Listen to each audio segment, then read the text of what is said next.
Which of your all-star teammates have you chosen to get the job? This is the easiest choice that I have had to make this entire season.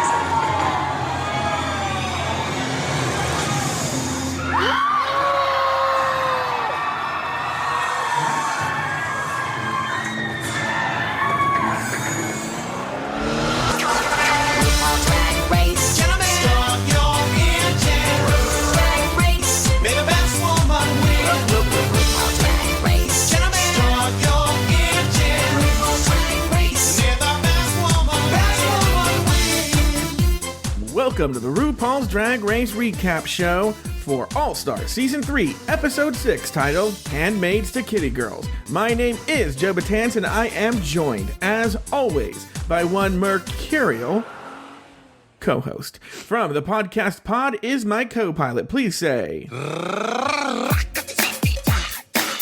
Yeah, I'm pussy, bitch. To Taylor... the Latte Boy. Hello, Taylor the Latte Boy. How are you? I'm fine. Zaddy's home. I'm back from being sick. Oh, that's right. You were gone last week. Yes, that's why I said that. Zaddy's home. I'm such a narcissist, I didn't even notice. I was like, did I do a show alone last week? And yes, I did. And boy, did I and the audience feel it. But I'm so glad to have you back, TTLB. Thank you. And boy, what an episode to come back to. By the way, I know. I am cracked right now. Face crack heard around the world. Crack. Yes. You know, this is where we would do some sort of stupid banter, but I think we just got to jump right into the show. There's so much to talk about, and it's literally 3 a.m. where you are. All right, this week, the eliminated queens return. There were tears all around, and that was just in the audience. The girls were asked to form two girl groups in the style of the Spice Girls. In the end, though, RuPaul named Ben de la Creme and Bibi Zahara Benet as the top two queens, leaving Trixie, Kennedy, and Shangela in the bottom three. Bibi and Ben faced off in a lip-sync battle for their legacies. But in the end, Ben de la Creme was named the winner of the lip-sync and won the right to bring back an eliminated queen and to send one of the bottom three girls home. In one of the most gag-worthy moments in the history of the show, Ben de la Creme brought back Morgan McMichaels and pulled the lipstick out of her cleavage to reveal that she, Ben de la Creme, had elected herself to sashay away. Taylor the Latte Boy, named two things you liked about the episode and one thing you did not. All right. Two things that I loved about the episode was there was a quote early on from Bibi where it's the gag of the season. Mm-hmm. And this is definitely the gag of the season for one queen in particular, and that was RuPaul. That's the gag of the season. The look on RuPaul's face the last 3 minutes of the show was everything. It was awesome. I know we'll get to that towards the end. Yeah, I want to talk about that. It was clear she was not expecting that. The other thing that I loved about the show is I have always had a huge crush on Adam Lambert. I don't know why. There's something about him that I just find super, super cute. And so I liked looking at him. The thing that I did not like either song. Wow, this is going to be a very controversial episode. I was not a fan of either song. Oh, wait a second. You know what? I thought of something else I liked more than Adam Lambert. Go ahead.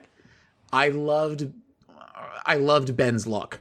Ben's goth kitty look. Okay. That was my favorite of all the looks. I thought that she looked and acted amazing. Of the 10 performances, that was my favorite performance. How about you? Okay, here's what I liked. The two things I liked. One, even though I have to work furiously to pull the clips for this show, and guys, I must have looked like a mad scientist for the half hour that I had to pull the clips to start in the show. So I was hating the show during that half hour, but I lived for the drama running through this episode.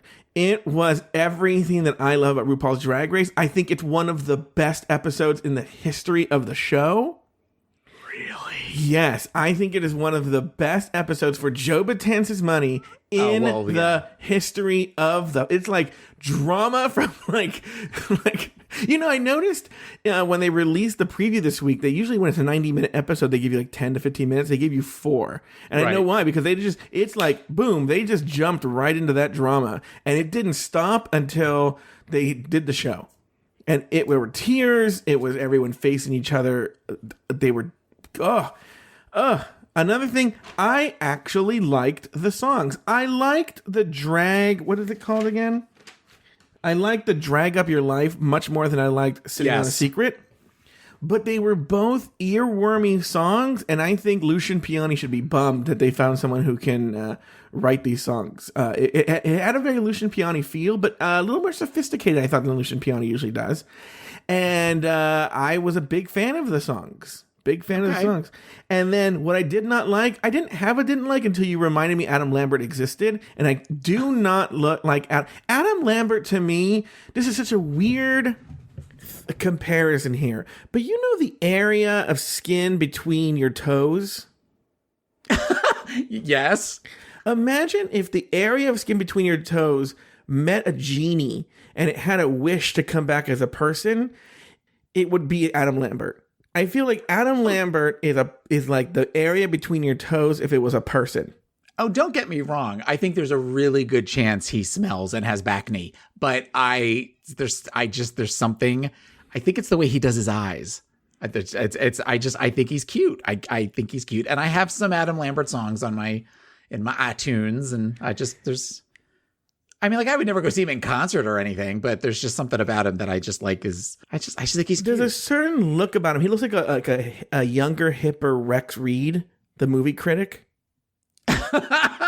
Wow. Okay. Don't you think? Well, now that you say it like that, yeah, I hadn't really thought of it that way. Or like for anyone under 40, please Google Rex Reed. He's still alive, but he just looks. He looks like a younger, like if Rex Reed took a time machine, came to the past. Or also like kind of Tony Curtis. Yeah, but see, when Tony Curtis was younger, Tony Curtis was a very handsome man. No, I know. I'm not saying Adam Lambert's a bad-looking guy. He's closer to... He's if like Tony Curtis and Rex Reed peed in a fountain at the same time. And then the product... On some toe webbing? On some toe... You know what? You're right. Here's what it is.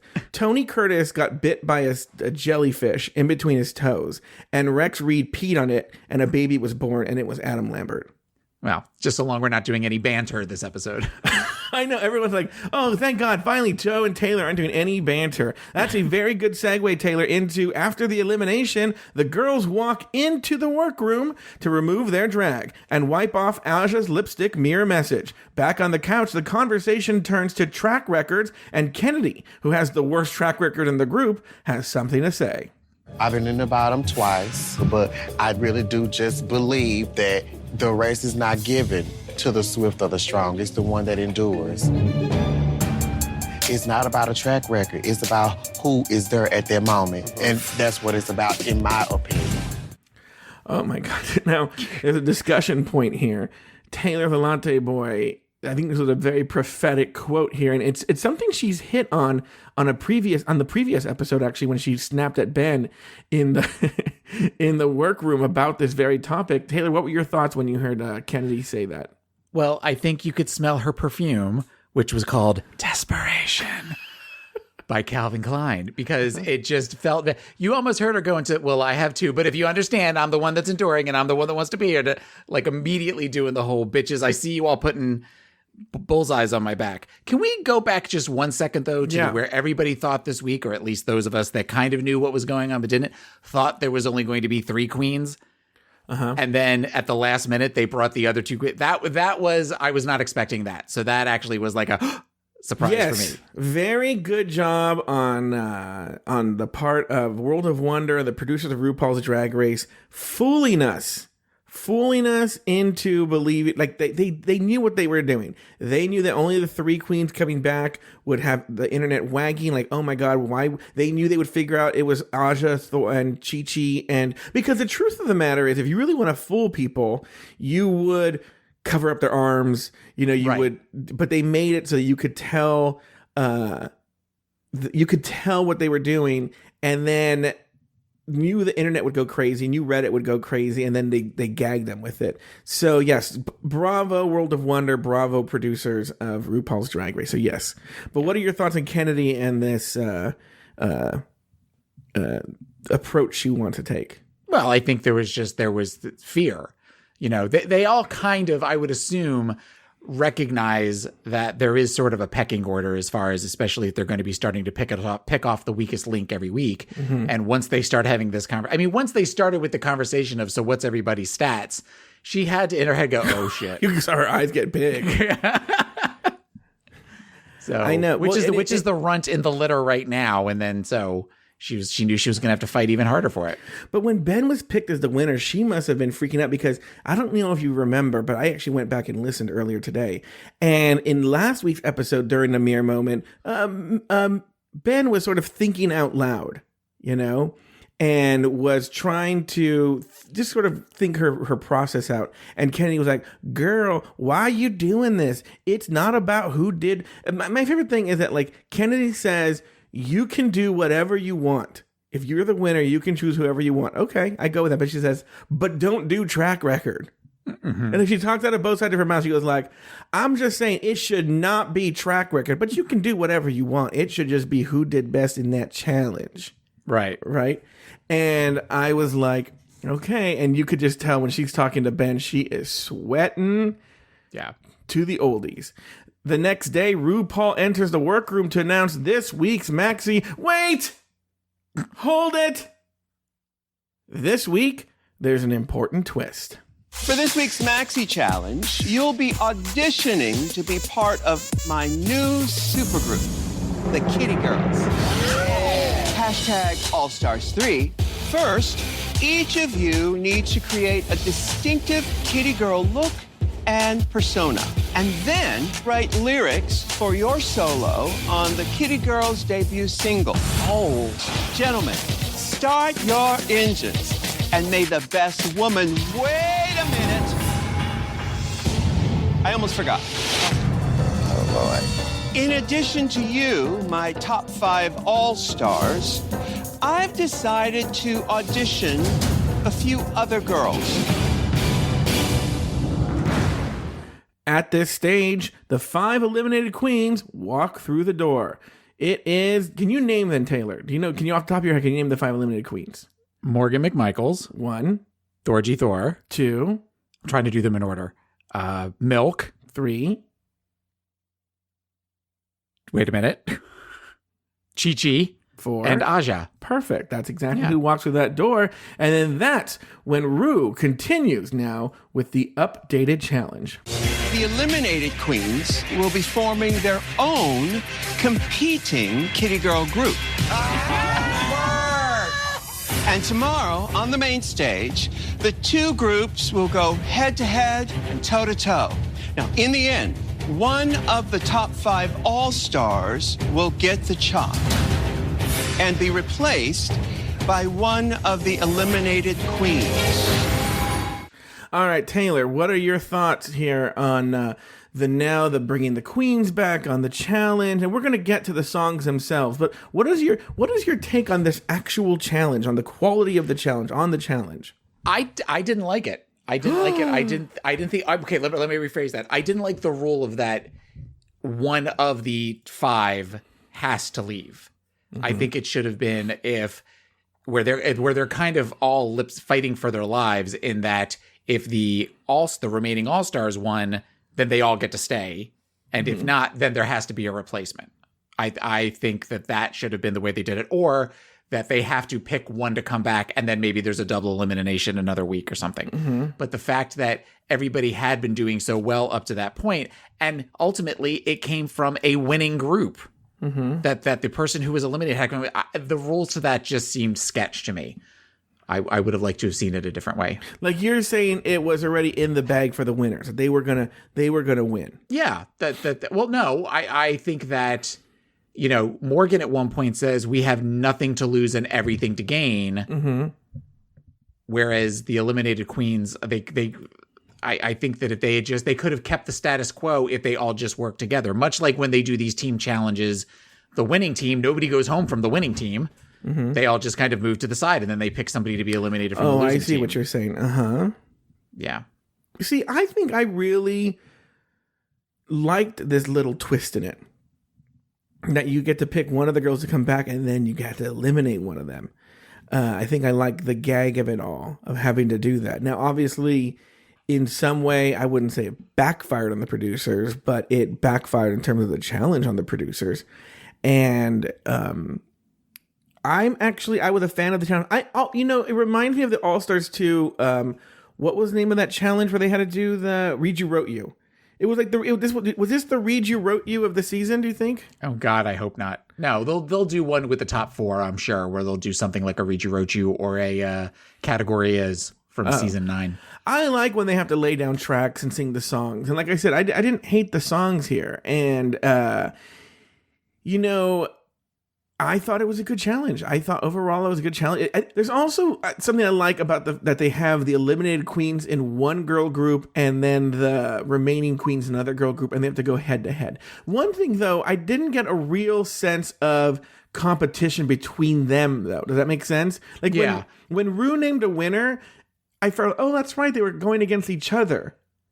Like it sort of felt like here we're the top 5 all-stars are doing their performance, and then the eliminated queens are doing their performance, and it didn't feel like, oh, they're going against each other.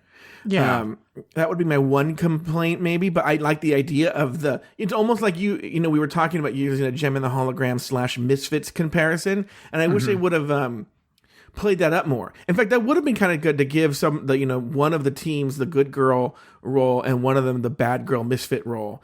And that would have been interesting to watch those teams go head to head. I like the idea of it being a Spice Girls type where they all have the different personalities or the identities and everything. I mean, I was a huge Spice Girls fan back in the 90s, but it just felt like it was not done. It could have been done better, because think about it. If the eliminated queens won, that would get rid of some of the drama, because at that point she would have said there would have been 2 that would have lip synced for their lives instead of lip syncing for their legacy. So that immediately knocks out that 3 of the queens aren't coming back. At least this way, when the all-star queens came in, there was still, to some degree, a chance that 4 of them were going to come back. Chi-Chi pretty much went, girl, I'm out. I don't want to come back.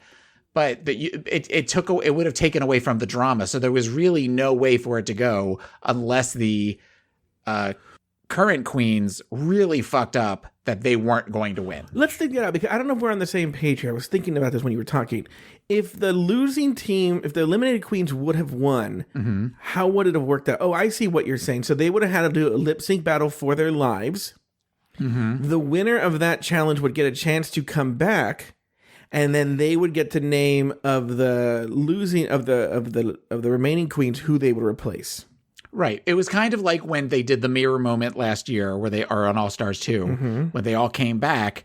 You knew it was going to be either at that point Alyssa or Tati. So you knew at that point Coco, Ginger, and whoever the other one was that I can't remember off the top of my head, they were already out. Like, there was no chance they were going to come back. You get the most drama from the fact that at this point there are still 8 players on the stage, 1 coming back, 1 being eliminated, whereas the other way it would have just been 1 of 2 coming back and 3 being eliminated.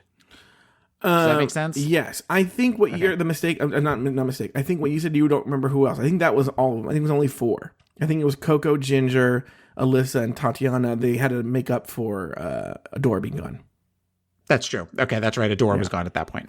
So, all right. Well, that's our thoughts on the competition. Now, okay, this is going to be, guys, we're going into the workroom now after they've announced the competition.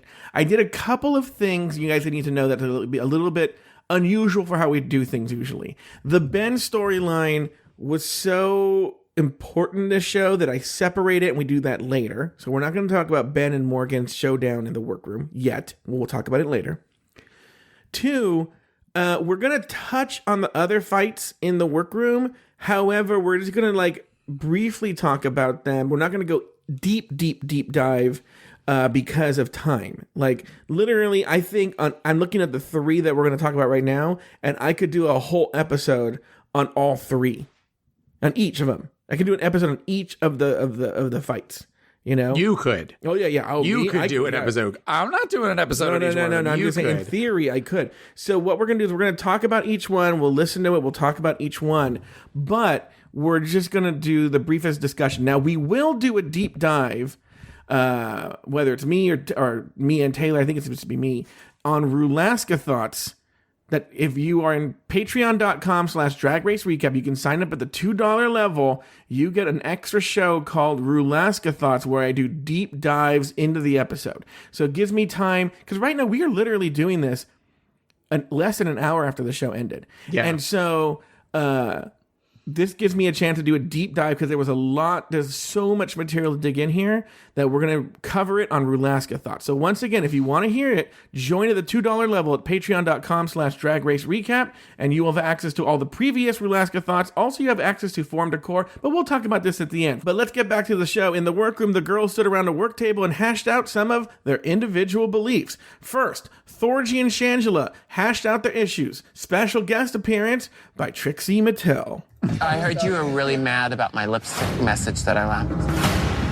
To be very honest with you, I was like, not a big What deal. did you think I meant by that? Tell me out. I'm gonna let you know. So the lipstick message, when you told me to suck it, I told everybody in this room she must have maybe been in her feelings. Cool. Now, the next day, when I discovered a note that was left for Trixie that said, Shangela is a shady bitch, I was cracked by that. in her area.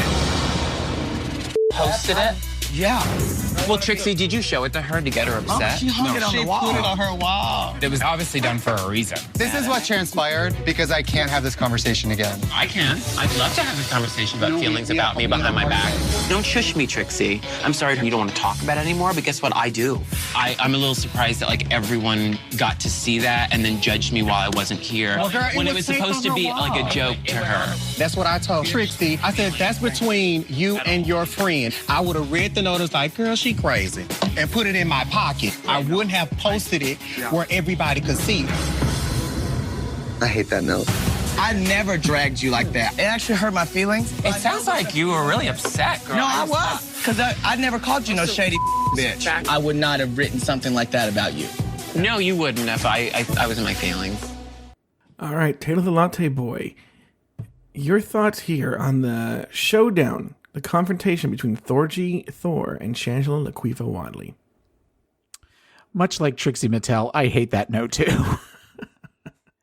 It's all so fucking middle school. Mm-hmm. Thorgy, this episode reminded me of someone that you and I both know that I don't think I realized until this point, and I can't say who this person is, but they were super annoying and super having to be right and super just kind of talking over everybody, and it was very frustrating. It made me glad that Thorgy was eliminated from the show. Mm-hmm. It's so funny. I see what you're saying about Thorgy Thor, and I agree with you. I didn't see it in this clip, even though I sort of felt she was putting it on for the camera. You know, I thought she was being a little extra. But don't you think it's fair if you find out that you caused all this drama that you want to hear about it and you want to not settle the score in a negative way, but I'm sure she considers herself friends with Shangela and she wants to work it out. You didn't get the sense she wanted to work it out with Shangela? No. I did and I didn't, because it felt like this very, oh wait, no, I want to hear more about me and how I want to hear about how I caused an issue so I can solve it. It was more, I want to hear more about me and how I affected all of this drama after I was gone. Mm-hmm. And that bad feelings were about me. It felt very me, for me kind of thing. And it just was not cute. All right. I can accept that. I could see where you're coming from here. Do you think the producers told the eliminated queens to sort of confront the remaining girls? Absolutely, because you're getting, something that everybody pretty much was voted out by one queen, with the exception of Aja, who was voted off by Trixie or Ben and. No, Aja was sent home by BB. You're talking about Chi-Chi. Chi-Chi was sent home by both. So, but also kind of didn't have a dog in this fight. She was just sort of there because they needed her to come back, sort of thing. So, when you think about All-Stars 2, and the big fight was Alyssa versus Fifi, and that was where everybody was glued to the screen. So there's a chance now that you've got a one-on-one against everybody, and so now you can get 4 times as many fights in as you did on All-Stars 2. I am sure the producer said, you all need to twist the screws. If you're coming back, you need to twist the screws on them. Do you think, because I had that theory that it was going to be 1-to-1, literally, I had this theory, and I feel like this episode sort of satisfied most of it, that they really were hoping for a 1-to-1 ratio. The only one that didn't send anybody home was Trixie. Trixie's never sent anyone home. You're right. But then she still got sucked in because of the note. Yeah, she got sucked in because of the note. But do you think they were sort of hoping for a 1-to-1? I think it worked out really well for that. Part of me wonders if Trixie, the producers were hoping Trixie would do better than she did. And maybe they hoped they could have put her in a position where she could have sent somebody home, and then it would have been 1-to-1. But you're right. It felt very producer-y. But look, I was still living for it. I was still there. And I know. And I'll be honest with you, I think that the feelings we saw were very real.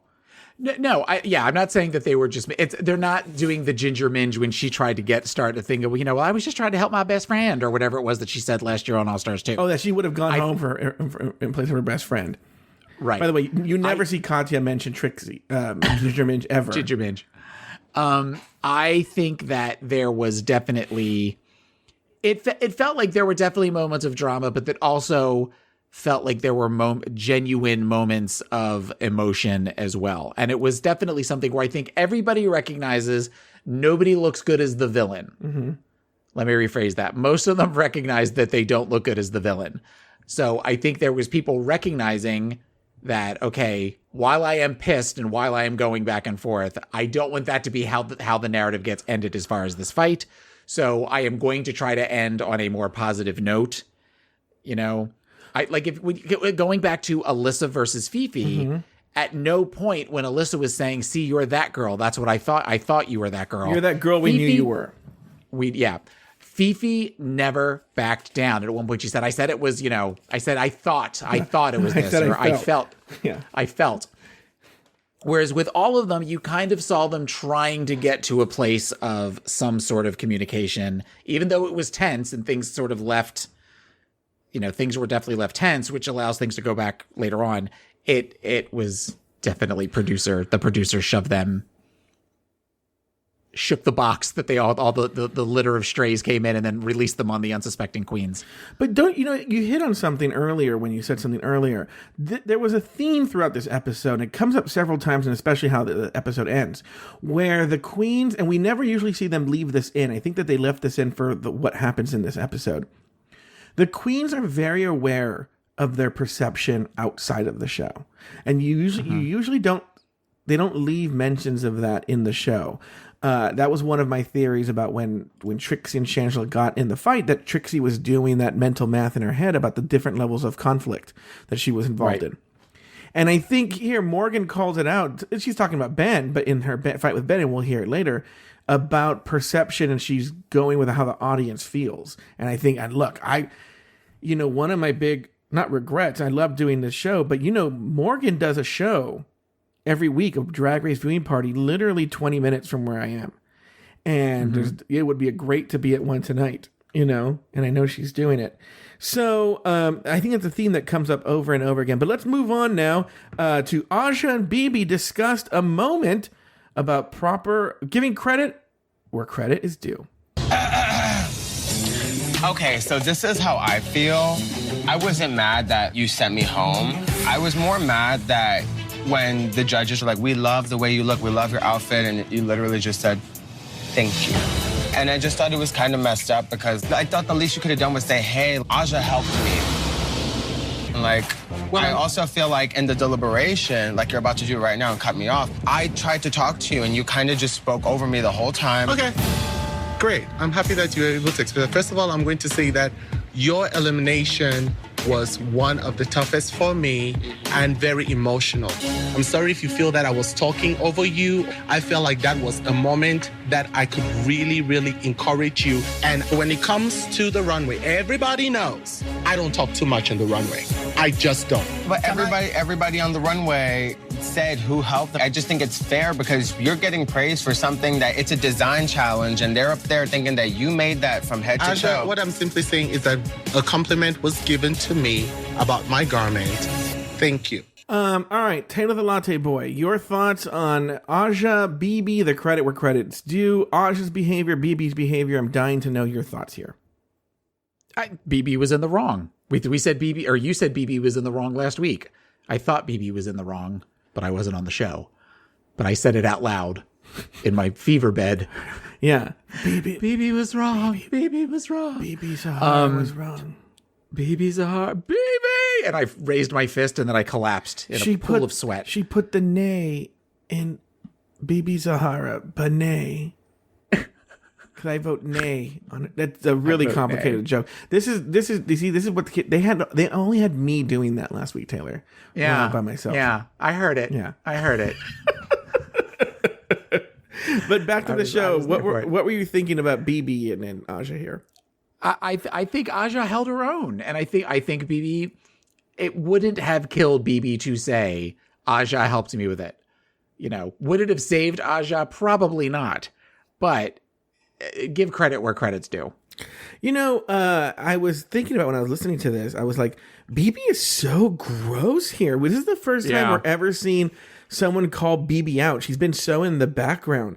And when she's called out, and I think there are several moments in this show where I think it shows, and this is what's really weird, she may be the first person to win RuPaul's Drag Race, but I don't think she watches RuPaul's Drag Race. Because she would know how to react. It doesn't seem like she's savvy enough for this show. Like, she's being sort of she's putting her guard up and being very, very defensive. And she didn't need to be. And she could, the best thing she could have said was, you know what? You're right. I'm wrong. I didn't know what to say at that moment. But she got super, super defensive. And I think in any other episode, this would have been the big quote not the big quote, but the big moment from the show where people would have turned on BB. She's very lucky. So much happened on this episode, and there's so much hate to go around, and that I think she's going to get a pass this episode. But maybe it'll come up again later. But I think she gets a pass in this episode, and she shouldn't, because it was. I have so many thoughts about BB. Oh, go. I have like what? So many thoughts about BB that we can't share on this show. Why? Because. For those of you who are not Patreon fans, I actually got to guest star on Alaska Thoughts. Yeah, last week. And last week, from my fever bed deathbed. And we talked a little bit about BB and some of my feelings about BB's role on the show this season and what she serves and what she brings. Oh, I see what you're saying. And I feel like something was said. Okay, well, we'll just leave it there. You know what? We'll save it for Form Decor Lounge. Once again, if you're not a member of patreon.com/Drag Race Recap, we do another show called Form Decor Lounge, where as we process the show after the show, it's the after show. I'm not going to get into explaining what it is. It's the after show, where Taylor and I just talk and just shoot the shit about random stuff. And I think this is going to be a topic. In fact, I'm going to write it down. After show BB. Okay.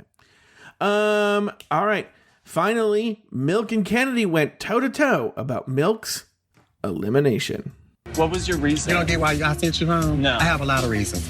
Okay, the first reason was during the Bachelor. It was like a struggle for you, and I didn't find not one moment funny. So for me, that was the first X. Second of all, you sit on this couch, read my drag for Phil. That hurt my feelings. Then you would have chosen me to go home. I think I would have chosen Thorgy to stay. That sent the shock through my brain, too, because I'm like, I thought we were closer than that. And you wanted to save your friend. Huh? And you wanted to save your friend. No, that's not it at all. That's exactly how that's not it at all. Then you act like your didn't stink. You didn't even, and see, right, you don't even know what I'm talking about. I'm tearing up right now. because I just felt that there was nothing genuine with you. And it just seemed like Milk was only concerned about herself.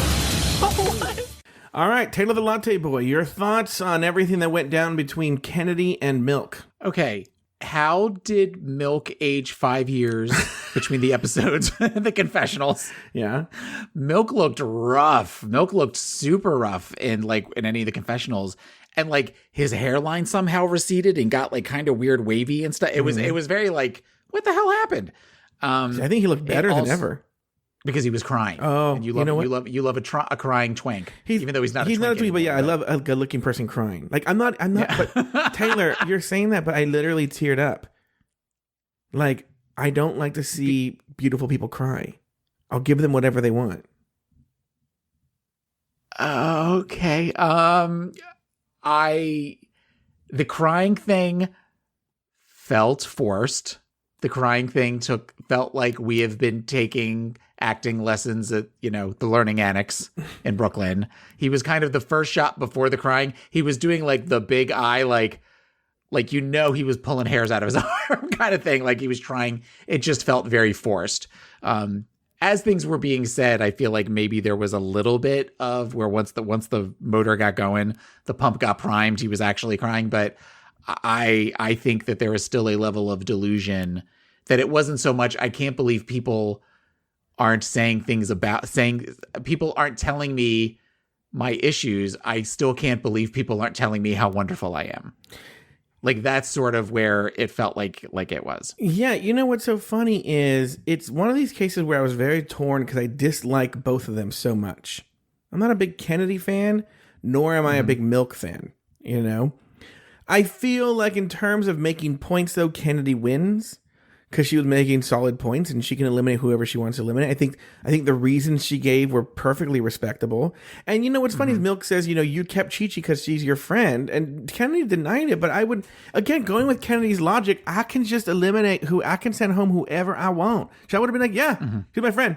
I don't like you. And I sent her, I kept you here. I sent you home and I kept her here. Yeah. But I was fun and weird that she didn't. She's like, no, I didn't. And you're like, yes. She wasn't going to send Chi Chi home. Again, in a previous episode, the episode after Chi Chi goes home, which I think is the beginning of the previous episode, she says, I consider Chi Chi like basically my daughter. So like, if you're not going to send home someone that you consider your drag daughter. So that's kind of bullshit. Kennedy prides herself on just telling it like it is. She didn't tell it like it is there. But the reasons she gave for eliminating Milk were perfectly valid. One and two, she's the one like I can get rid of you for whatever reason you want. It's funny how someone who isn't a fan of track records and doesn't think you should go on a track record clung to that track record when defending her decision to send home Milk. That's a very good point. It's a very, very good point.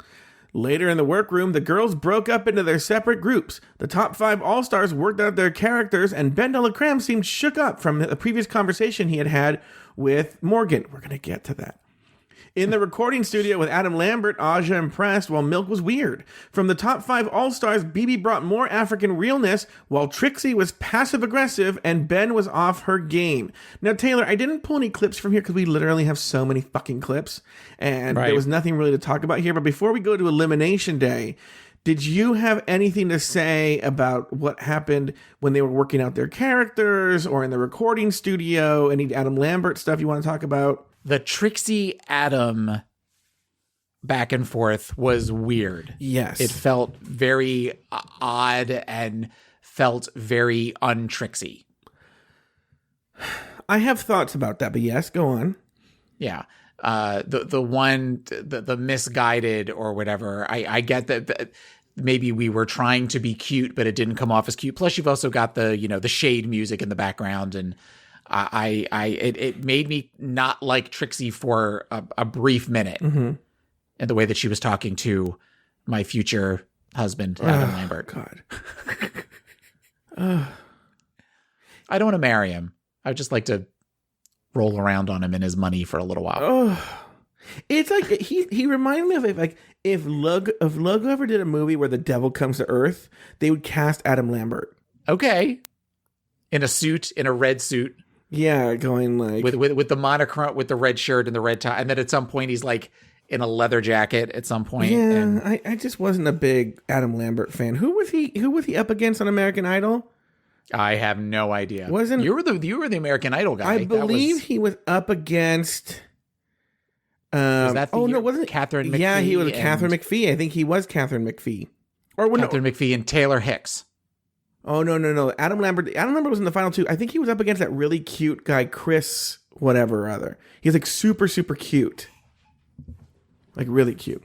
Anyway, the thing with Trixie Mattel is, but he was straight. That guy was straight. The thing with Trixie Mattel is, Trixie Mattel has more experience doing this kind of stuff than the other queens, and I think she was just all business, and I think she just didn't have time for Adam Lambert's extraness because he was being like he was Todricking. Yeah, he was being Todrick Hall, and there's something that happens. You know who strangely, because I think in performance this guy is so extra, but who I thought was the least extra person they've ever had doing this was A.B. Soto.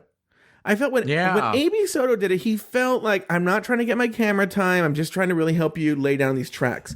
But like Todrick and Lucian and Adam Lambert, this is their chance. They're going to show how sassy they can be.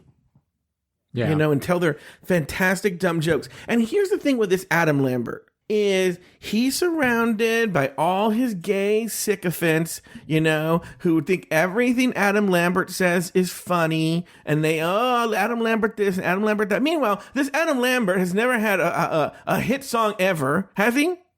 That's not true. I've never heard of him. I've heard of him, but I've never heard any of his songs. For Your Entertainment. Boring, never heard it. If I Had You. If I Had You, no, I never heard that. What's the other one that I own? They're all stuff from years ago. But the biggest hits he's ever sang are the Queen songs. What do you want from me? No, what do you want from me? I'll tell you what I want from you. And when you stop talking about his Adam Lambert, he bugs me. I don't like him. Now, look, he's not on the level of Hamburger Mary's. And, by the way, Taylor the Latte Boy has his own award-winning show called Pod is My Co-Pilot. We've won an award? Yep. Mm-hmm. Did I miss a memo? That's the award you won, the Missing the Memo Award. But as anyone who knows, I don't like this Hamburger Mary's. I know I had like 5 shows about RuPaul's Drag Race. Somewhere in one of these shows, I did a huge rant about Hamburger Mary's. It was last week in the main show, wasn't it? Yeah, it was. It was because somebody won a Hamburger Mary's in Aja in the mini challenge. Aja. But anyway, on your show, which you recorded before I taped that solo show, your co-host was talking about how much she likes Hamburger Mary's. I'm telling you something. I was in the car. I was shaking my fist in the car. I was like, I almost texted her. I was going to call her and be like, what are you talking about that you like this Hamburger Mary's? It's awful. Why didn't you say anything? You were like, oh, Well, one, that would have, I don't know. You sent me a text message saying that I apparently like Hamburger Mary's, that she said that I like Hamburger Mary's. I've been to Hamburger Mary's 4 times in my entire life. That's 4 times too many. But you know what they don't have at Hamburger Mary's? What? Blueberry jam on their burgers. Oh, well, look, that's why it's not a great burger place. As we all know, if you want to elevate your burger from just a normal hamburger to, a 3 Michelin star burger, you have to put... And by 3 Michelin, I mean like the 3 tires. The tires, the actual love rolls. The love rolls handles that you have on me. I'm a 3 Michelin person. But what I'm telling you is this Adam Lambert, I don't like him. I think, he sang with Queen, whatever. Anyway, it's Elimination Day, and the girls are having some mirror moments. On one end of the bar, Kennedy and Milk hashed out their differences. I don't want us to be angry at each other. I can say that I was probably wrong for not at least making an attempt to talk to you about it. Yeah. I feel sort of shafted in a way, that I was let to walk around like a douchebag. It would suck to hear, but it sucks to hear it hardcore after the fact. Yeah. Taylor, I know we talked about Kennedy and Milk already, but did you have anything to say there about sort of their what do you call it? What do you call when they stop fighting? Stop shooting thing. Ceasefire. I'm good with word, by the way. The Huckleberry is a handmade 8-ounce Angus beef with house-made blueberry jam, peppered bacon, and brie. This is the burger? This is the fancy burger. The fancy burger at a place in downtown. Okay. Here's what I'm going to tell you. And this reminds me of this Carl's Jr. has the breakfast burger. Okay? Uh-huh. Take out the burger. Like, if you gave me some melted brie with the bacon and the blueberry jam in between, I wouldn't put on a hamburger. You know what I put it between? Some chicken? Nope. Like either on top of like a bagel or as a sandwich, a Krispy Kreme donut. You know? Yeah, because then you're getting the sweet and the sour, the sweet and the savory. Yeah, and also that sharp and a little cheese. bit of the sour with the blueberry. Yeah, and but the burger gives it that salty. Of course, the bacon does that too. You know what I would do then?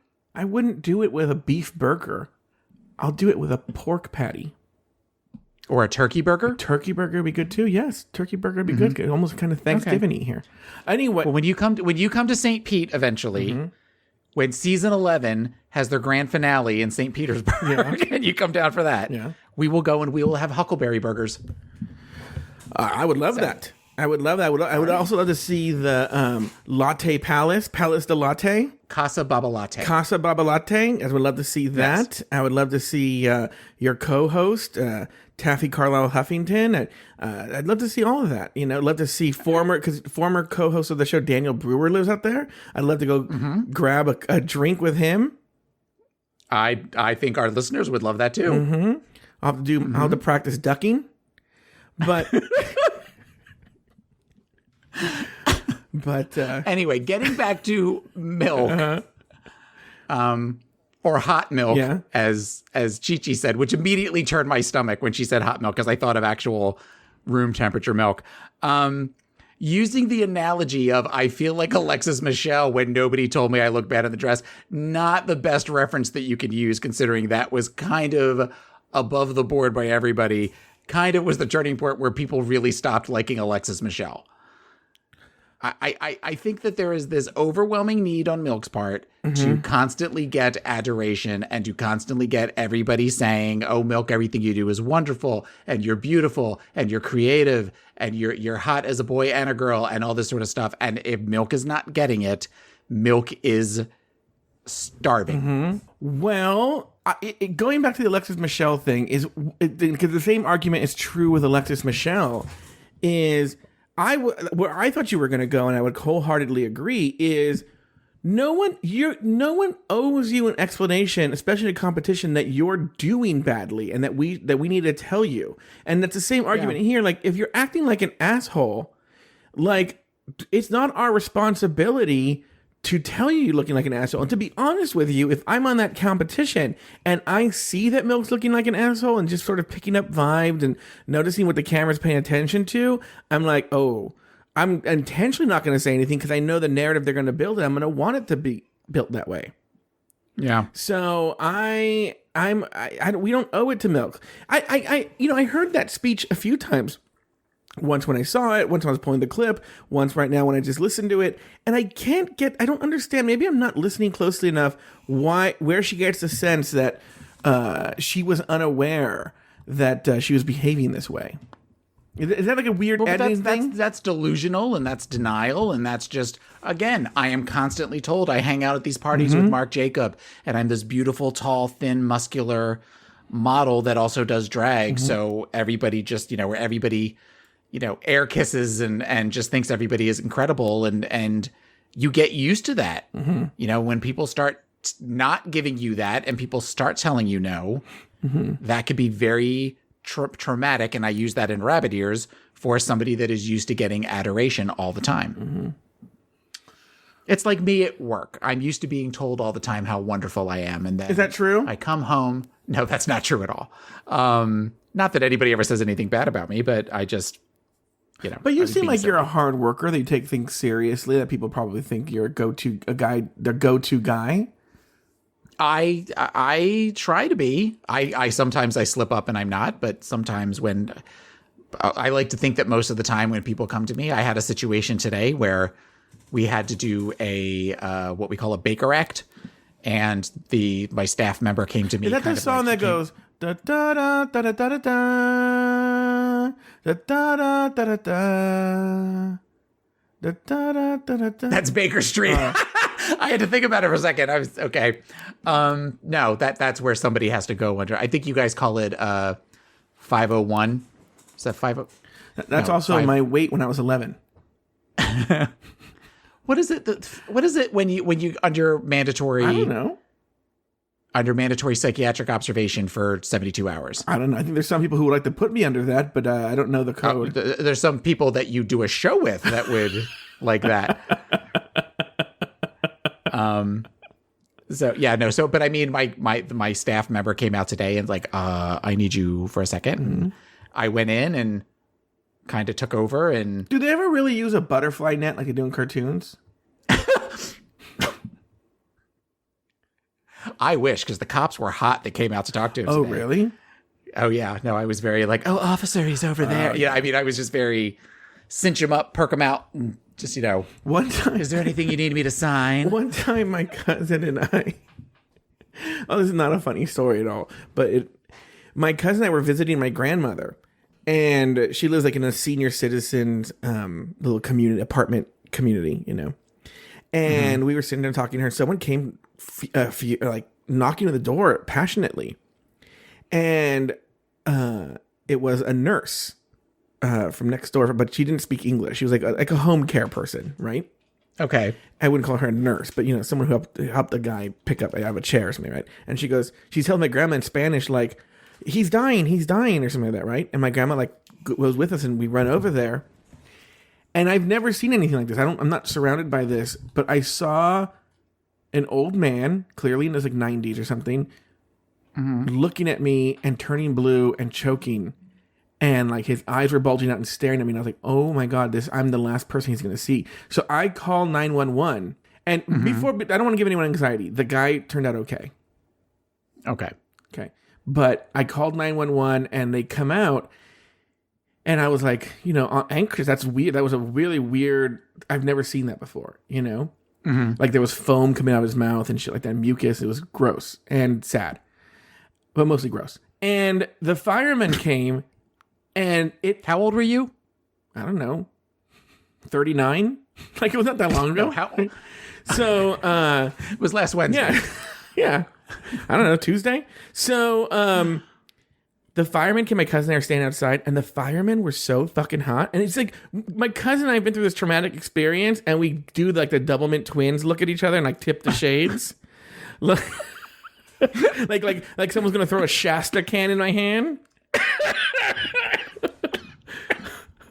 I wanna what? What is it? I wanna rock. I wanna Shasta. You remember that song? Remember those commercials? No. Where suddenly the two of you are playing in the sprinkler in the front lawn, giggling and splashing water at each other. Yeah, it was like that. And so this guy's being wheeled out on a gurney, and you're all yeah. And again, this happened last Tuesday. Yeah, that was long. It was not long ago, but anyway, the guy turned out okay. Okay, moving on. Let's talk about Ben de la Creme. Sitting around the workroom table after the eliminated queen's return, Morgan and Ben de la Creme talked about their shared history or lack thereof. So, Ben, what was your criteria for sending me home? We had talked about the idea of wanting to keep the girls moving forward who were performing the best. No, we did not come to no consensus on that. No, you didn't.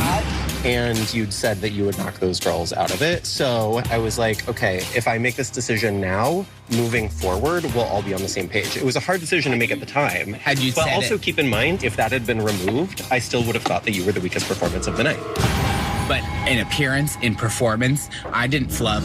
If you listen to what the judges said, there's no way that I was weaker than her. But you should know this. At least I was honest with everybody up front. You But I was honest with you as well. No, you weren't. Because you sat on that white couch saying, we're going to do it the way the judges want, and we're going to be sisters. And then at the last minute, you changed your mind. You have every right to do that. But for me, that makes you a coward. So when you said I'm doing the best for the girls, you basically told me I wasn't part of that. And that's fine, because you don't know me. No, I don't know you at all. Sure don't. like I said, super forthright. Right. In saying that you didn't want to play by the rules that But the you community... understand what a hypocrite is, right? If you were judging the way that you said you were judging, I should have still stayed in the competition. That's just flat out. While I see that it's like hypocritical, there's like, I see why there's hypocrisy in that, which is why I said as soon as you walked out the door, and I'm trying my best to make the decision I think is right for the competition overall. And no other way you tried and mince the words is hypocritical. Later, on Elimination Day, Ben de la Creme attempted to make peace with Morgan McMichaels. I just want you to know that I don't know what, like, I don't know what to say to, like, make anything feel better, but I just want you to know. You don't have to say anything. Okay. I'm not mad at your decision. I was confused by it. I was like, but that's not how what she said. Yeah. And I felt like dumbfounded a little bit. And then yesterday, I needed to say what I needed to say right then and there, or it was never coming out. And it just kind of verbal diarrhea, you know? And when I questioned you about it, you were just kind of like, well, that's, you know. And I was like, is this bitch being smug right now? I just kind of glaze over in those moments, and I don't always know how people interpret that, or if it feels like you were saying I seem smart. I'm like, power down, can't deal. I felt terrible the whole day because I was like, bitch, I just came for her too much without giving her a chance to even respond. So I have to say I'm sorry. All right, Taylor the Latte Boy, your thoughts on everything Ben de la Creme and Morgan McMichaels, but also, you know, we didn't play, we would literally be playing the whole show. In between the first clip and the second clip, and between the showdown and the apology, Ben was shook. Ben was really, really troubled. You could even tell in the confessionals her eyes were red. She'd been crying. So what was your take? I think that she was definitely, of all of the queens, I know we talked about producers and trying to build bridges again and all that kind of stuff. She seemed the most genuine. Well, I mean, you can even really tell in that she seems to have difficulty forming sentences, especially in that second, in the last clip, where it's just, where she's like, I don't know what to say. And then when she's trying to explain herself, she's all over the place. Of course, Morgan's kind of all over the place too. She looks like somebody who is emotionally exhausted. And they had already talked about the fact that she was having difficulty where every week she was going up and she was having to pick somebody, and then to bring in the one person who she got to eliminate and they came for her. I could see where at that point she sort of was questioning whether or not she truly wanted to be there. You know, it's one of these things where I wonder if her trouble with finding her words had to do with the fact that she is trying to speak in a way that she doesn't sell out the producers. Does that make sense? And so she's trying to find a way to express what she has to say, but stay within the narrative that she's confined to on the show. And I could imagine that being sort of tough to like, okay, I want to tell this person who was upset how I feel, but there's a vocabulary I can't use. And when it's almost like I said, like, you know, Taylor, tell me what you think of this clip, but don't use the word the. And so, like, you're going to be like, right. Oh, okay, well, how do I do that? Tell me what you think about these two queens, but don't talk about Ben and don't talk about Morgan. Yeah. But talk about them fighting. And so I think that's why you're seeing her words are sort of weird, and she's clearly thinking in her head. But I think Morgan's right. I think there is an element that she's worried about what the audience thinks as we see that plays out later. I have another thought. Morgan, I kind of call rigor mortis on Morgan with this, because I think initially in that that last clip in particular, my first thought was we're going to see another Sharon and Fifi go back to Party City Where You Belong, where Sharon tried to apologize to Fifi and then it just turned around, where they kind of start with they start with the drums and all that kind of thing. But the thing that she says at the end is she goes, I felt horrible all day because I really came for her when, I really kind of overcame for her. But if you felt bad about it, then why not go over? Especially if everybody is very self-aware of their perception. Mm-hmm. and you're kind of kicking Ben de la Creme, who was a Miss Congeniality and a lot of people's favorites, and you're talking about how nobody knows who you are anymore because you were season 2, doesn't it make sense if you're really playing the game that you would want to walk over and try to make amends with Ben? Yeah, but this goes to what I was saying about BB. I feel like these early queens, anybody pre-season 4, maybe even pre-season 3, they're playing a different game, and they think it's still the game that they were playing 8 or 9 years ago, and they don't realize that the show has moved on. The audience has moved on. It's a different audience. It's a different show, you know? Where it was only 200,000 people in the country watching it versus... If that, you know? And I think that Morgan, and Morgan is a huge fan of the show. So you can, she's been watching and she's like, if I had my chance, I would go there and I would do this and I would do that, right? And I think it's just, that strategy doesn't work. That's the thing, is when she watched it, it was about only those 2 levels. It was just about the level of the game and the level of the competition with the girls. She seems to be, even though she's aware of it, she seems to be not as sophisticated, neither is BB, about the world of the fandom outside of it, you know? Okay. And so I think this is a good place to talk about this, because now we can talk about it. I am so glad we have a show like The Rumor Mill on patreon.com. Here's why. I'm not plugging Patreon right here. Remember last year we talked about Valentina? Just like we did like a casual offhand mention of that there was a rumor about Valentina not taking off her mask and getting sent home. And then it really happened, and there were people who were like really upset with us for ruining that for them, you know? Mm-hmm. So anyone who elected to listen to the Rumor Mill knows we have been waiting for this moment. This was like, I think this episode was discussed Rumor Mill number 1. And there were theories about this was going to happen. Yes, go ahead. Yeah.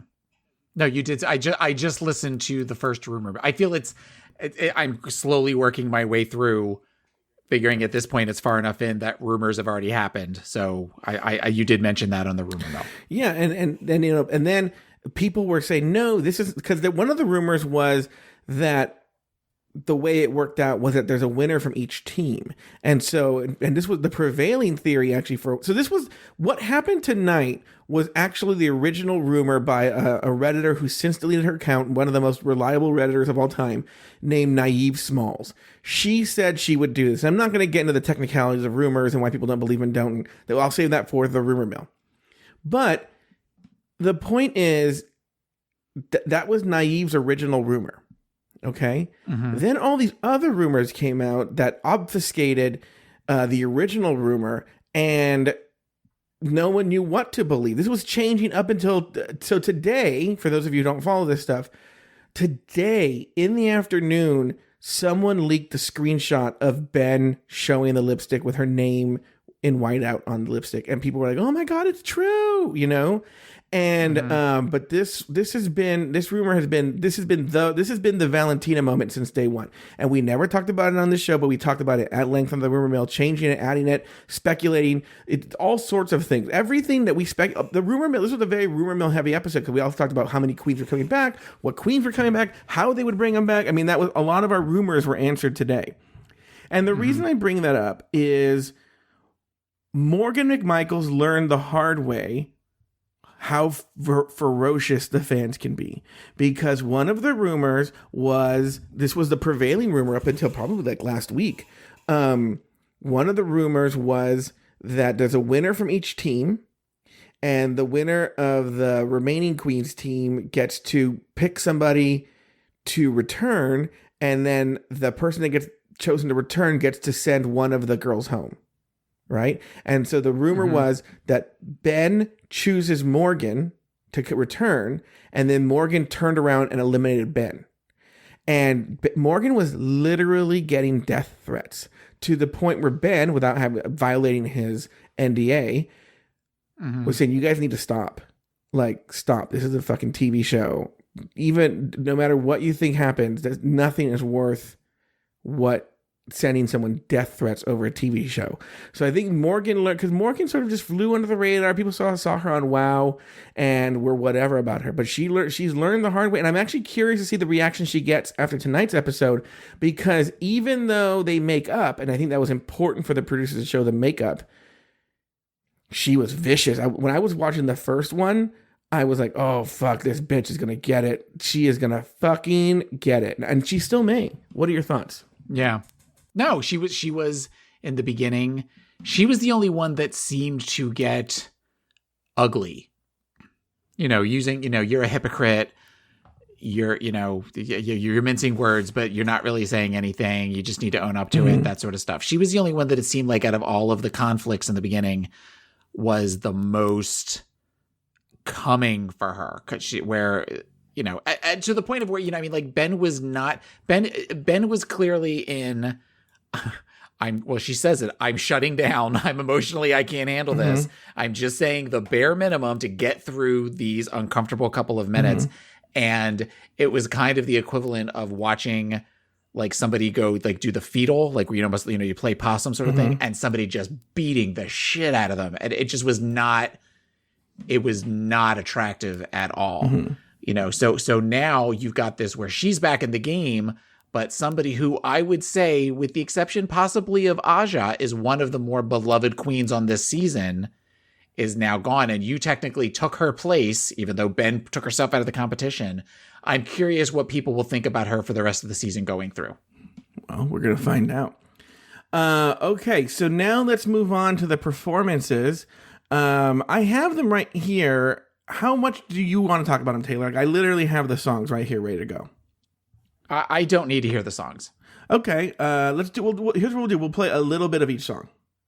Okay, just a little bit, just a few seconds. Here we go. The first one is the Eliminated Queens, and it's called "Sitting on a Secret." Kitty power, back in your stereo. Meow, bitch. Let's do this, girl. Sitting on a secret. Oh, you didn't know it hangs to the floor. Got it snatched back tight so you can't see it. It's a big old thing, you know what I mean. Gagging all the kids with my secret. And it's the kind of girl that... By the way, did you see that this, that felon model, Jeremy, whatever? That who? You know that model, he was arrested and he was like beautiful, then his headshot became like a model? He was like you remember who I'm talking about? Yeah. His dick pic came out. Oh my god, his dick's just, oh my god, he's so fucking hot. That's what you're stopping the show for, to talk about a felon's dick pic? So fucking, I would get, oh my god. Sorry, we're done with that. All right, next up was the top 5 All-Stars, and they sang the song "Drag Up Your Life." Drag up your life, drag up your life. Beauty and intelligence in one combined, serving body to the 5th power to the cosine. Maybe I can tutor you, just read my text. You can meet me after class, baby, we can solve for X. Say yes to drag, yes ma'am, to drag is lace. All right, Taylor. Now let's actually talk about the Eliminated Queens. We had Chi Chi. She was Cajun Kitty. What were your thoughts on her outfit? It didn't make any sense. None of the outfits made sense to me. I mean, at least with the first group, all of their outfits were, I mean, they all seem to be like pink, white, or silver. But, she's supposed to be cagey, but she's in like a silver cat suit. Yeah, Chi Chi was Cajun Kitty. Morgan was Bimbo Kitty. Aja was Lil Banji. Thorgy was Cardio Kitty, which was weird. And Milk was Milky Kitty. Did you have any standout outfits you wanted to talk about, or? Well, I'm looking at a picture of the 5 of them on stage now. Banji Kitty makes sense. Cardio Kitty, you're right. That is I didn't realize that she was Cardio Kitty. I knew that she was definitely doing like an 80s aerobic thing, but I must have looked down for a second. Yeah, they only flashed them for like half a second. I mean, they're all okay. The songs, I think it was the music in the song. I mean, they're singing. None of their singing is necessarily super great. But I think of the music itself just felt very weak to me. It felt very karaoke track. Yeah, oh no, yeah, they did do that. Yeah. What about the top 5 All-Stars? The ones who sang "Drag Up Your Life"? You had Trixie as IQ Kitty, Kennedy was Diva Kitty, Ben was Goth Kitty, Shangela was Sparkle Kitty, and BB was Jungle Kitty. Well, looking at them, I feel like their looks seemed to work a little bit more towards their characters. But with the exception of Ben, who I thought looked great, and Trixie, who I get the whole kind of nerdy mathlete Powerpuff Girl thing that she had going on, the other three were really boring. They were boring looks. Shangela just had on a sparkly pair of shorts and a sports bra. Trinity kind of looks like the thing that she had on the when she had the white wig. She almost looks like she redid to that. And who's Trinity? Much like last week, not Trinity. Kennedy. Oh yeah. I don't know why I said Trinity. And then BB, the way I talked about on Rulaska Thoughts last week, that BB just was kind of doing Diana Ross when she lip synced The Boss. She just kind of looks like she's doing Scary Spice. This looks like something. I mean, even Emma Bunton mentioned that looks like something that reminds me of Scary Spice. Thank you. It's boring. Yeah. They're just boring. All right, let's move on. I really have nothing to say about that. Well, partially because as the show was going on, I'm not really looking at their outfits. I'm trying to find out who they are, and then I'm writing, so I'm not really looking at them. So I don't really have much. I did think that BB's, I'm all like, I've seen that before. It seemed something I'd seen before. Like I've seen her wear that before. It's on a promotional picture or some. What about the one where the variety show? Is that what? I was going to say, I think she's wearing the variety show because I kind of remember the brown circle in the middle of it. Rather than it being like a tit window, it's just where it's a piece of brown fabric over the top of it. I think she reused that. I have seen that too somewhere. Yeah, I've seen it. I've seen that outfit somewhere and that wig and everything. Yeah. On the main stage, RuPaul explained the twist in this week's elimination. The winner will get the power to bring back one of the eliminated queens and to give one of her teammates the chop. Back in the workroom, BB and Ben were faced with the difficult challenge of choosing who shantays and who sachets. Ben was particularly hard-pressed about what to do. It's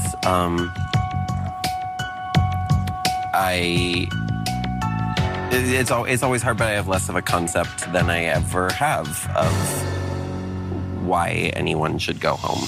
I'm trying to pick through what the reasoning would be to send anybody home. Ben met with each of the queens, but the meeting with Kennedy seemed quite prophetic. Hey, again. Hi again. I mean, I wouldn't want to be in your position. Neither of us are in great position. Well, at least you in the position to stay, Back on the couch, the eliminated queens made their cases for return to the competition. Morgan McMichaels made her case very concise. Obviously, I want to be here just as much as anybody else. I want to show more, but if that's not what's in the cards for me, that's cool. If I went home tonight, I could raise my head up high and say, you know what? Rock on, bitches. On the main stage, BB and Ben went head-to-head in a lip-sync battle for their legacies. The song, Nobody's Supposed to Be Here, by Deborah Cox.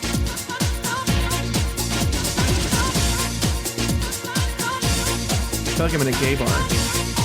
Like, when you walk into you were in a gay bar in 1998 to about 2005 in Tampa. You heard this song. I can even smell like the cigarette smoke stained walls. Yes. You can hear the shh of the smoke machine off the corner coming through. And you watch the lights that are all syncopated to it. Syncopated? That's a better word. Synchronized with each other. Oh yeah, and the wood paneling and like the photos, not the photos, but the art on the wall that's like overly explicit that you would never see in a straight bar. You don't see in a straight bar. You don't see people just fucking on like in a straight bar, right? But at a gay bar, you'll see that. The bar light, the strawberry rose, the cream based like strawberry liqueur thing that they would give out the free test tube shots of walking around. And like, oh god, this song takes me back. And then like everything's painted black. Even the doors, but like over anyway. Yeah. And there's always one cute bartender that everybody wants to get to. There's always one and one sad lesbian barback that's just muttering to herself because of all these queens without their shirts on. And a sad fat Mexican guy just staying in the corner awkwardly sipping on his cocktail, hoping someone comes and talks to him. Saying to himself, one day I'm gonna do a drag race podcast. Yeah. And they're gonna see. They'll see when I have my drag race podcast, and they're all going to want to talk to me. Meanwhile, I'd still go to this gay bar. No one would talk to me.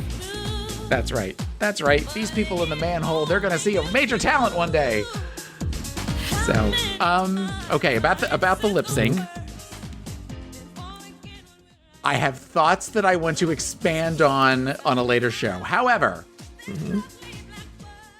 BB was winning that lip sync until the moment she took off the wig. Oh, and then RuPaul looked at her. And the second she took off the... Because, as we talked about, this was the rumor. I did know about this rumor. I was physically nauseous through the second half of this episode because I knew what was happening. And I thought to myself, BB was killing it. BB was the faces and everything. BB was doing the Manila Luzon faces of where you could see the entire story on her face. And the second she took off the wig, I went, no, because I knew what was happening next. And I was gobsmacked. But up until that moment, and then when you saw RuPaul, because I thought when she started to do it, I was like, please be another wig under there. Please be another wig under there. Please be another wig under there. And when it was just her Bobby Brown, Grace Jones hair that she's got going on, I was crestfallen. But that's the thing. And that's what the point I was making is anyone who watches this knows that RuPaul, you are not to take your wig off. That is something that you would do season 1 and season 2 even maybe. But after those seasons, I think she ever said on the show, but like you, the only reason you should, she said it in season 4. The only reason you should ever take off your wig is if there's another wig underneath. And then the first one that did that was Roxy Andrews in season 5. Yeah. And, it seemed like someone who, oh, bitch, you don't watch this show. You don't know that RuPaul does not like that. I'd like to continue this conversation on another show. Oh, okay. On Pod is my co-pilot? No, on Burlesque Thoughts or Form Decor Lounge. Oh, okay. So, anyway, in the end, RuPaul named Ben de la Creme the winner of the lip sync. First, Ben was given the power to bring any one of the eliminated queens back into the competition. Dela, which queen have you chosen to bring back to the competition? I think that everyone here is deserving of getting to be a part of this and of getting to show their talent to the world. And there's one queen who didn't have as much of an opportunity. So Morgan, get in here and make me proud. Congratulations, Morgan. You are back in the game. Oh, I don't like emotion. Next, RuPaul called forward the remaining queens and asked Ben to name which queen would be going home. Dela, which of your all-star teammates have you chosen to get the chop? This is the easiest choice that I have had to make this entire season. I'm going home. What? I am so grateful for my time here, both on the last season and this season. I scribbled out a different one, I wrote this one in whiteout, and let me tell you why. I hope that you don't see this as a sign of disrespect because I see myself as such a Drag Race success story. I had such a difficult time on my season, even though I did well. I wanted this opportunity to come back, to fight hard, to show myself what I can do. I have accomplished that. I feel like a winner. I love these girls. I think they all deserve a shot to win. And I'm incredibly grateful. I hope that you all can see that. Actually, I don't know how to take this. I feel so good. I feel like I'm going home winning. As it is written, so it shall be done. Dela, you are and will always be an all-star. Now, sashay away. Okay, Taylor the Latte Boy, your thoughts on this dramatic moment, one of the most dramatic moments in the history of the show. I think Ben was just done at that point. And I think Ben was definitely kind of verbal diarrhea, to quote Morgan earlier in this. She was trying to explain herself, and she was trying to do it in a very quick way. I think she was trying to do that to prevent any sort of shenanigans or being told she couldn't do it or whatever. But ultimately, I mean, she's walking away a winner. I think that this sort of cements her as I would think this cements her as a fan favorite. I can't imagine people not liking her for this, other than they would have wished that she would have gone all the way. Because I think there's a really good chance she would have won. Mm-hmm. I think that she was definitely a contender of the top 3 that could have gone to where she could have been the season 3 All-Star. Watching RuPaul through that. This is where you and I are going to disagree, but go ahead. I kind of felt like she was wearing, she had a million thoughts sort of going through her head. I have a feeling I don't want to talk for you, but I feel like it was real. And I feel that she was pissed. And I feel like she realizes that it never occurred to them at any point could they send themselves home as far as in whatever rules that the queens have to sign. But that will definitely be instituted in All Stars 4. That if they do something like this, they're not allowed to pick themselves. They're not allowed to send themselves home. I think, I know they 100% knew. I didn't know. I know,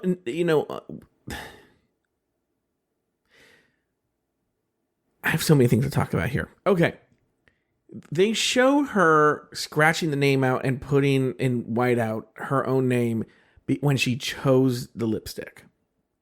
I didn't know when she did it. When I saw that they had footage of her doing it, I was like, oh, 100% RuPaul knew. But apart from that, I will say RuPaul did an okay job. RuPaul's a terrible actress. No, I know. And that's why I think it was kind of... because her voice, she wasn't doing the dramatic. I mean, her voice kind of changed. Her voice lowered while she was talking about it. So that's why I think it was more genuine than it was where she was doing it for effect. I still think she knew. I think she did a better acting job than she usually does. It still seems sort of actory. Here's what sold it out. Here's what sold her out. This Michelle Visage is the worst fucking actress of all time. She is worse than a sophomore in high school on a production of Showboat. Like she's like, whoa, whoa. Like look at the other queen. Look at Adam Lambert and look at Emma Button. They are like, what's going on? Like they're genuinely confused. They didn't know. Clearly Michelle Visage knew, and if Michelle Visage knew, RuPaul knew, right? Because in real, now we don't know how it went down on the production side, but like if that would have happened, they would have shut down production for a while to figure out what to do. Now maybe they did and we didn't see it. Okay. Mm-hmm. But Michelle has the fake it. Like, go back and look at it. Everyone should go back and look. She's so fake. She's so bad at this. She did this before too with, they got surprised recently with something. I don't remember, it was season 9 or when it was, but she's so bad at it. She's awful. Well, when All Stars 2, when they did the you'll be lip syncing for your legacy. And Michelle did the whole like, what? And like turned around and looked at RuPaul like, I have no idea that that's what. Oh, I think you're right. I think that isn't what it is. And she's just the worst fucking actress. She's the worst. She should just like sit there and be like if she just did like a subtle like I'm gonna do an impression. No one will see this, right? But this is for Taylor. Okay, I'm doing an impression of me. This is what Michelle should do. Like you say it, right? You say like you're Ben. This is the easiest decision that I've had to make all season. I'm going home. You know, like that. I just did I just kind of like raised my eyebrows. It was a slight arch of the eyebrows, and kind of we went back maybe. And then maybe looked at Ru like, you know, like I was like, yeah, like, or being like, you know, she's like, okay, well she didn't quite do that. She didn't fall out of her chair. They show RuPaul and in the background. There's just they show RuPaul and there's just Michelle's heels, like just sticking straight up, like something out of a Wizard of Oz. Yeah, you know what it reminded me of? What? I'm gonna tell you right now. This is what it totally would remind me of. Ha! Ha! I'm acting. So she's the worst fucking actress ever. Well, I bought it. Well, I bought it. Well, so. like I said, RuPaul wasn't that bad. She isn't that bad. But this Michelle Visage sold it out. That's why I went, oh, she's fake. And then when I saw that she paid, I'm like, they 100% knew. Okay, any final thoughts on the episode, Taylor? Anything we missed? Any big topics you wanted to talk about that you feel like, we didn't get to this. I wish we would have mentioned that. Because there was a lot to discuss here. Well, I guess the whole setup, I guess I do, and maybe this is something that's going to be explored on Rumor Mill or something like that. The way that they did this whole Handmaid's Tale thing, it just kind of, it doesn't really make any sense. Like that's it. That was the big, instead of doing a mirror moment. I would much rather have had where they come through the mirror than this whole thing with Alaska. And I don't get why they felt that was the angle to go with this. Do me a favor. Look up I have a new theory. When did what's the name of that Fakakta show? Handmaid's Tale. When did that premiere? When did that come out? I'm curious because when on the internet, when people were talking about there only being 3 and how could they only film 3, if all 5 were coming back, because before anyone saw it, obviously before anyone saw it, why would they only have 3 come back? How do they do it? First aired, the first episode was April 26, 2017. Okay, so that was in time. I was just thinking, like, you never see Rue in the same shot with them. And actually, you technically never see the girls with them in the shot. Because there was that green screen, okay, which they can put whatever in the green screen. And on the very first scene of the first episode, Alaska and Chad are by themselves. So I was like, I wonder if this is an idea they had after All Stars 3 filmed. Yeah, but then they had the scene with them, all 5 of them standing there. But they weren't in the same shot with Rue. Right, but they would have brought them all back and rebuilt the set. No, the set's always there. But also, like, the set's not there when it's not in production. They tear all that down. No, but I'm saying, like, there was season 10 going on. I don't know. There's something seemed off. And maybe this is my conspiracy theory going way off. But that's why I'm like, maybe it was like an afterthought. I don't know. I could be wrong. I'm probably 100% wrong. Like, you know what? I talked about this on a recent Rumor Mill, which is, look, I always give more credit to WoW than they deserve.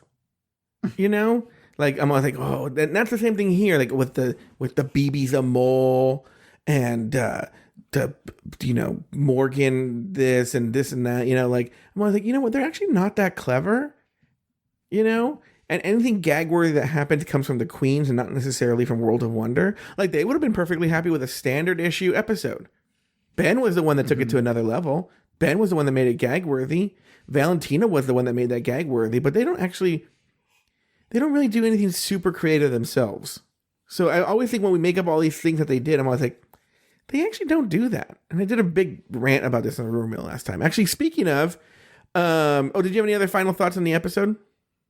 No, I think we've beat this horse to death, like Chi-Chi said. Okay, well, once again, just a really quick plug. We have have extra shows on something called Patreon. Okay, patreon.com/Drag Race Recap. You can go there and you can support the show for as little as $1 a month. You get the Rumor Mill, where Patreon co-host Evan Ayers and I discuss upcoming rumors. And starting Monday, we've announced this. We're going into season 10. We'll still discuss All Stars 3, but we're also going to discuss season 10. We will give you a spoiler alert on the show when we start talking about season 10. So if you don't want any season 10 spoilers, we'll give you ample warning so you can stop your podcast. Okay, 1. At the $2 level, you get shows like Form Decor, which Taylor and I are going to record right now. We just shoot the shit about. We'll probably have a lot to talk about with this show. And just about our lives and any other banter we may have. And then there's also Rulaska Thoughts, where it's usually just me solo. Sometimes Taylor's there, as what he was last week, where I do a deep dive into the show. That's after. So tomorrow, here's what happens. Because what happens is when I prep the show for today, like, I'm barely watching the show. Like, I am, but like, I'm really like focusing on writing the show. I'm actually just watching it to write it. I'm not watching it to enjoy it. So tomorrow morning when I get it on iTunes, then I can watch the show to enjoy it. And then I talk about it on Larry Flick in that morning. I've talked about it again. I heard their thoughts. I've gone on Reddit. I read what they have to say. Any sort of tea has come out by then, what the girls said at because there's different viewing parties tonight. Like Ben, for instance, is in her hometown and she's doing a viewing party tonight. And God, what must that well, be the people, like? Redditors are already going to film it. So I'll get to see that tomorrow when she talks about it. And so I get to see all that stuff. And then that helps feed my thoughts so I can do deep dives. And then sometimes when I watch a show, I said, you know what? That was important. We should have talked about it. Like, for instance, we'll probably have a lot more to say. Oh, I'll have a lot more to say about those fights that went on in the workroom. And that's at the $2 level. If you want to hear us talk about All Stars 1, that's at the $5 level. And you get all of that and more. You get season 6. If you're at the $10 level, Taylor and I did an amazing season 6 recap. And you get that at the $10 level. So once again, just a little quick plug there for patreon.com/Drag Race Recap. You support the show. And as anyone who's on, if you know anyone who supports on Patreon, they'll tell you, you get so much money. You know, Taylor knows this, and I might have talked about this today. If there's any breaking news, I rush and I record a breaking news segment. Today, when it was released on Reddit, the 2 songs were released this morning. And I made a breaking news, 8-minute breaking news segment that people seem to like, where I immediately released it to all the Patreon members. It was a rumor mill breaking tea edition. So you get so much for the $1 or $2 that you contribute, and no one appreciates it more than me and Taylor. Well, that concludes this week's episode of RuPaul's Drag Race Recap. Make sure to tune in this week and every week as we discuss, dissect, and deconstruct each new episode of RuPaul's Drag Race All-Stars Season 3. So, for Taylor the Latte Boy and myself, sashay away until next week.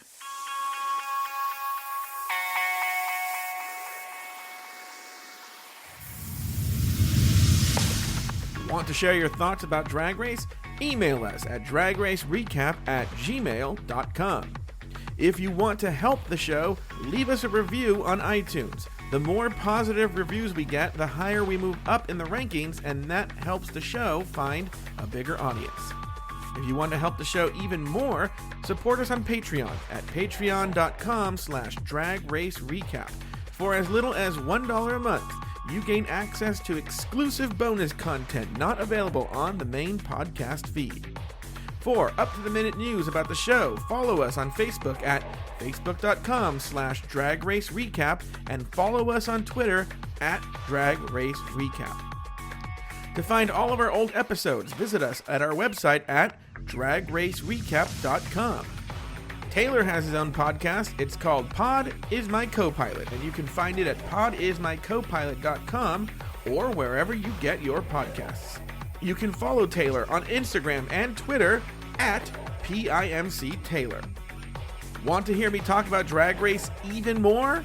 Well, then listen to me on One-on-One with Larry Flick every Friday at 2 p.m. Eastern, 11 a.m. Pacific, exclusively on Entertainment Weekly Radio, Channel 105 on Sirius XM Radio. You can also find me on my other podcast, Catching Up with Mike and Joe, available at catchinguppodcast.com and wherever you get your podcasts. Finally, follow me on Instagram and Twitter at Joe Betance, that's JoeBetance.